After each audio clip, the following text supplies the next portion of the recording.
Right now, let's go downstairs to Brad Diamond. Well, Bruce, behind me, the 2-year-old Colts and Geldings ready to go out for the post parade. Beside me, Stu Ferlat, who trains Digger Almahurst and who'll be driven by Doug Brown. The elimination last week, Digger won it, knocked about 3 seconds off his personal best.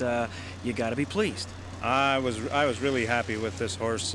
We brought him out of Toronto and into Kentucky and trained him and brought him down to Florida, and I trained him real good the week before, and he was really sharp last week. Digger sometimes has saved some of his best races for eliminations. He won the elimination in the Metro, then lost the final. Does that concern you at all? Well, the old saying, always a bridesmaid and never a bride, but maybe tonight we're going to change that around. I'm hoping for him anyway. You won back-to-back crowns with Town Pro after 6 tries. You're hoping to start it all over again tonight? Well, I tried 6 times to win a Breeders' Crown, and I found out you needed one more ingredient to win one. You have to put a good horse between the shafts, and then you can win it. Okay, Stu, Digger's waiting for you. Good luck. Thank you. Stu Ferlat and Digger Almahurst. Let's go back up to Bruce. Thank you, Brad. We still have 2 races to come on the Breeders' Crown. These are both going to be very exciting races. 2-year-old Colt Pace and then the 3-year-old Colt Pace. And this 2-year-old group has been a deep group this year. There really hasn't been a standout, although they've taken turns being in the spotlight. 267 colts were nominated this year. It has all come down to the final 8 for the Breeders' Crown. And number 1 of the 8 is Digger Almahurst. Digger set a season's mark in his elimination victory, though he must reverse his trend of disappointing finishes in big money events. An unlucky 7th in both the finals of the Rich Woodrow Wilson and the Metro Stakes. Doug Brown drives this colt for trainer Stu Ferlat. They are the same duo who combined for 2 Breeders' Crown wins with Town Pro. Number 2, Direct Flight. Has emerged as a legitimate contender, Bruce, for divisional honors with 8 wins and 9 starts, and co-holder of the fastest race mile this year for a 2-year-old. Test comes tonight, and this is first race for a purse greater than $100,000. Speaking of combinations, driver Ron Pierce and trainer Kelvin Harrison enjoyed their greatest moment together with another 2-year-old, 1989 Woodrow Wilson winner San Francisco Bend. Number 3 is Sportsmaster. A 5-time stakes winner. His biggest win came in the $900,000 Wilson Pace. He attempts to become the 3rd son of Abercrombie to win this event in the past 4 years. Ron Waples is in the bike. He has 48 Breeders' Crown starts. That's 3rd in the all-time driving list. Scooter's Boy is number 4. Both career wins for this lightly raced colt have come in Canada, and both were won in wire-to-wire fashion. We'll find it going a bit tougher this time around. A regular driver on the Ontario Sire Stakes circuit, Norm McKnight makes his first ever Breeders' Crown start. Ship's Saint, number 5. Owner Harold Shipp and trainer John Burns have been shut out of the Breeders' Crown winner's circle after numerous attempts, but they can have the key here with the 50-to-1 upset winner of the recent Metro. Rangeman Mike LaChance is 4th in the all-time money earnings list with over $55 million. 6, Shannon Recruit. A winner of half of his 8 career starts, though his $65,000 in earnings are the lowest among the starters in this field. Lifetime best was accomplished last month at Garden State. John Campbell's won this event twice in the past. Did it last year in world record time with Arts Place and in 1985 with Robust Hanover. Number 7 in this 2-year-old Colt and Gelding Pace is Aerosol. A promising early season performer, the fall wins, and we have him tonight, have rejuvenated this colt into a possible divisional honoree. Steve Elliott trained 1988 2-year-old trotting champ, Totally Ruthless. How good of a year has it been for Jack Moisea? Well, he's won over $8 million. His previous best was $4.3 million. Number 8 is Carl's Bad Cam.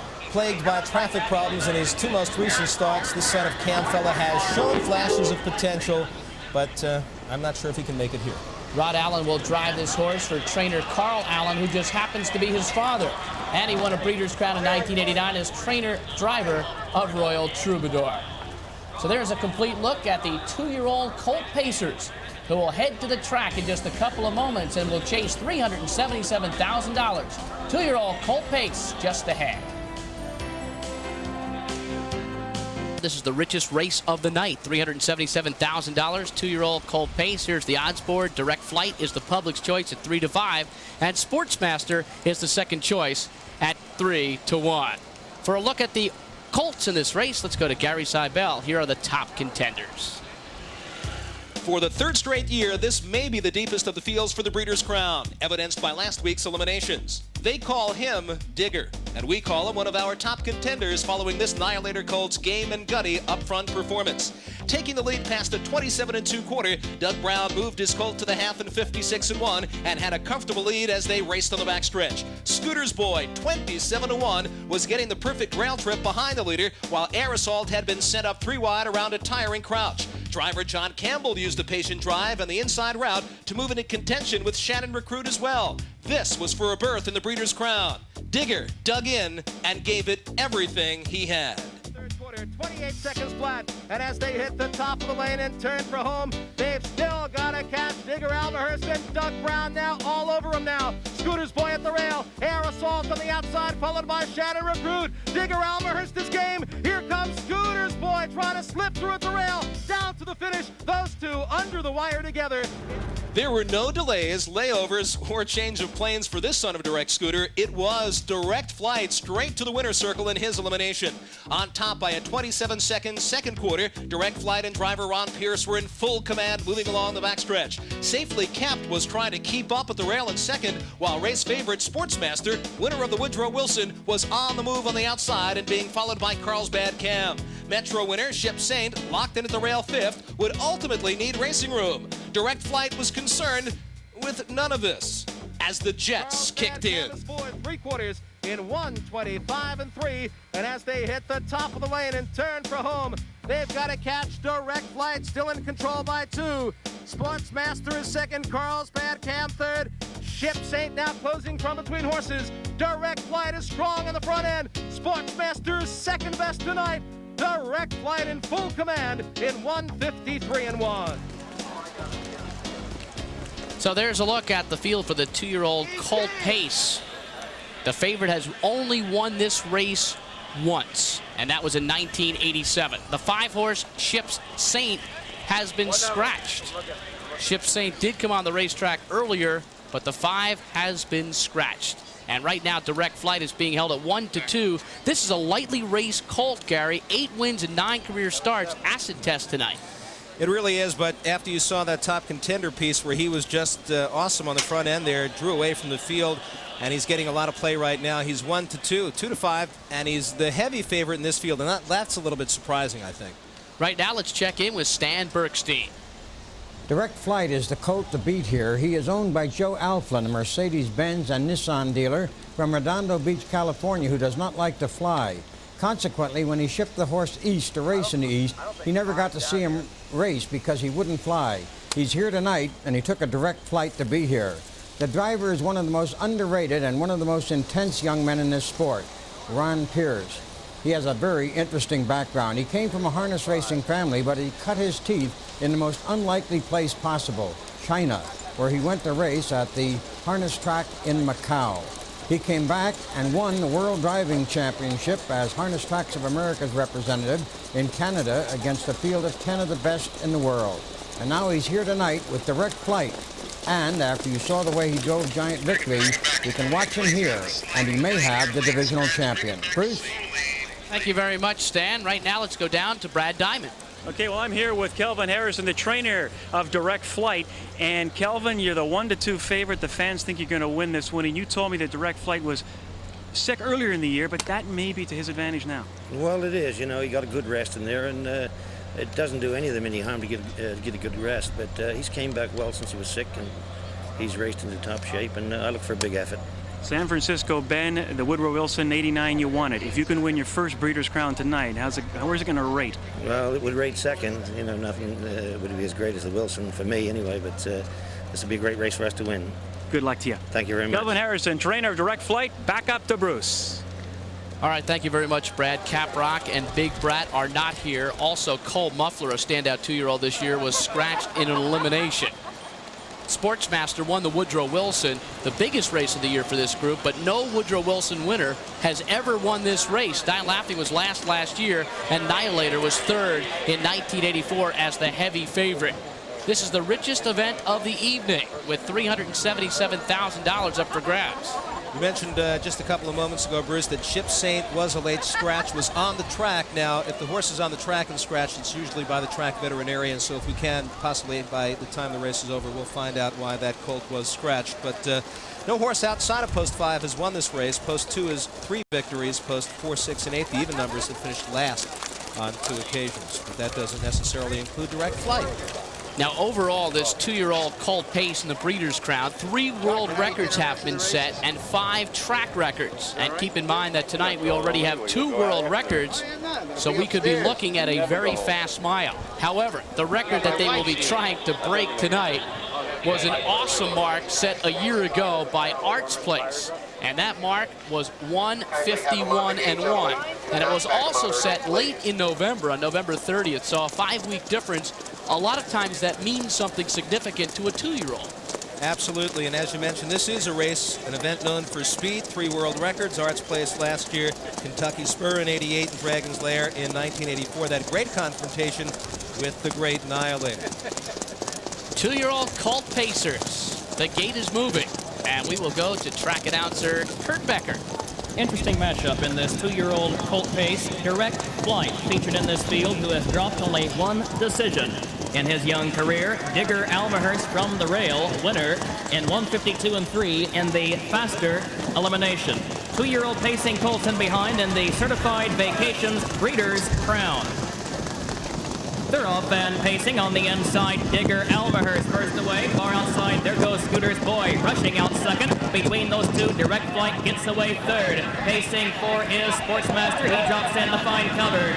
Away 5 on the outside, but now settling is Shannon Recruit as that field sweeps into the upper turn. Racing next along the rail as they race past the quarter-mile mark is Air Assault. At the back of the field as they drive high quarter is Carl's Bad Cam. He's 7. Field being led past the quarter in 27.2 by a length and a half, by 2 lengths by Scooter's Boy. Racing next, but tipping to the outside. Here comes Digger Almahurst. He's in gear as they race toward the lower turn. He's the new leader. Scooter's Boy now second. On the outside, Direct Flight begins to move. He's third, and right behind him fourth with cover comes Sportsmaster. They're at the half. Racing 5 along the rail, Shannon Recruit. Pacing 6, Air Assault. And 7, Carl's Bad Cam. Can see them all. Past the half in 55.2. That quarter in 28, they're racing down the backstretch. The leader, Digger Almahurst, by a length and a half. On the outside, Direct Flight still there, but Arc second. Along the rail, third is Scooter's Boy. 4 is Sportsmaster. They're approaching 3/4. Racing 5 along the rail, Air Assault. Pacing 6, Shannon Recruit. 7, Carl's Bad Cam. At the back, they're at 3/4. The leader, Digger Almahurst, off that mark in 1:23.2. That quarter in 28, they're going a good mile and off stride. And the final turn is Direct Flight. He drops from the picture, and that leaves Digger Almahurst on top by 3 lengths. An astounding development as they turn for home. Digger Almahurst on top. On the outside, Sportsmaster trying but futilely. Racing third. Far outside, Air Assault coming on. It's going to be in battle for second. It's all Digger Almahurst. Doug Brown home in 1:52.1. Digger Almahurst turns back a solid field of 2-year-old Pacers in this Breeders' Crown. So the same connections as Town Pro, as Digger Almahurst wins the 2-year-old Colt Pace, the fastest 2-year-old on a 5/8 mile track this year, won an elimination and showed it was no fluke. He also won the Prix de l'Avenir earlier this year and now has 8 victories. Owned by Robert Grand Holdings, they bought yearlings for the first time last year. This is their first crop racing, and they already have a Breeders' Crown champion. Well, Digger Almahurst got a bit lucky there, Bruce. Direct Flight was pretty much putting the pressure on from the outside when that colt made a break. Not quite sure why yet, whether it was a speed break or just getting a bit tired on the outside. But indeed, Digger Almahurst, once Direct Flight went off stride, was pretty much all alone, bearing out in the scratch a bit, but still in full charge here by about 4 or 5 lengths. And very tight for second there between number 3, I believe, Sportsmaster, and number 7, Air Assault. And it looks like Air Assault does indeed get the second spot, but Digger Almahurst will get his picture taken in the winner's circle. Right now, let's go downstairs to Brad Diamond. Well, look who I've got with me again, Stu Furlot. Stu, tell me about it. Well, we're finally made it. It's the first final for him, and it's a new record for him. I'm just so happy. This trip home is going to be really great. Another personal best, too. Yes, it was. He was just fantastic tonight. When Direct Flight broke, coming into the stretch here, sigh of relief? Well, yeah, I'd have to say. I mean, he was the favorite, and he was giving us a pretty good charge there, and Yeah, I would say it was a sigh of relief. I didn't like to see it that way, but it was a relief. Stu Furlock, congratulations. Thank you very much. Okay, back to Bruce. So Nihilator becomes the first Breeders' Crown pacing winner to sire another winner, Digger Almahurst.